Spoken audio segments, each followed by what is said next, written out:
Hello, in this video we'll do a final review of your portfolio assignment.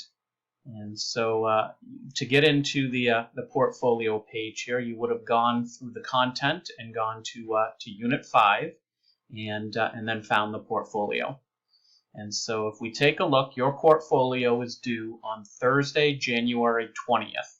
And it's worth 50 marks, and it's going to be turned into 10% of your final grade. So it's pretty valuable. So throughout the semester, you have reflected on various topics related to the course and saved these reflections as portfolio entries. So you should have 5 portfolio entries by the time you finish Unit 4. All of these portfolio entries should be saved in one document. So if I go into a Google Doc, I should have portfolio entry number 1, and of course you would have written a lot more than this, and then you'd have portfolio entry number 2 below it, and portfolio entry number 3 and 4 and 5.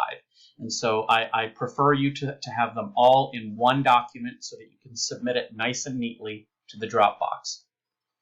All right, if we take a look at the other requirements, you should be numbering each of your portfolio entries by the number. So I should see portfolio entry number 1, and then the answer, portfolio entry number 2, and then the answer. So I need to know which entry you're writing. You don't have to rewrite the question. I know the questions, but I need to know the portfolio number as your title.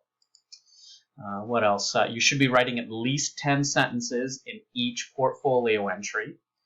You should stay focused on the intended topic, so you don't want to go off topic. You want to make sure whatever I'm asking you that you're sticking to it. You want to include specific supporting examples. Oftentimes I'm asking for examples from the course, and oftentimes I'm asking for examples from your own personal life as well too. So make sure that you're supporting yourself with examples. And most importantly, your portfolio entries are to be written in your own words, using your own opinions and ideas. These are not research assignments in any way. You must use your own words and ideas. The whole point of the portfolio entries are to give you a chance to kind of write your own thoughts and to write about yourself a bit in the course. So if we take a look, I've got the portfolio entries listed here. So you've got the number, the title, and then a brief summary of the question that I asked you, and then also a link to go back to the activity so that you can find it if you need to reread the content of the activity in order to answer the question. But you should be able to find all 5 right here, and so you can make sure that you've got all 5 and that each one is on topic. We have our evaluation here. So the portfolio is a culminating assignment. At least one entry was completed in each unit, so it represents your work for the entire semester. So you must submit a portfolio entry. It's an essential assignment in this course, and it is, as I said previously, 10% of your final grade. This is the rubric on how it will be graded, so you can take a look, and if you have any questions, please let me know. And just a reminder here to revise and proofread your work. One of the things that I'm going to be checking is your spelling and grammar.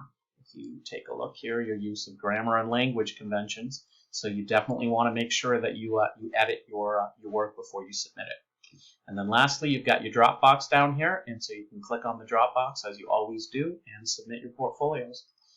If you have any questions about any of the portfolio entries, please let me know.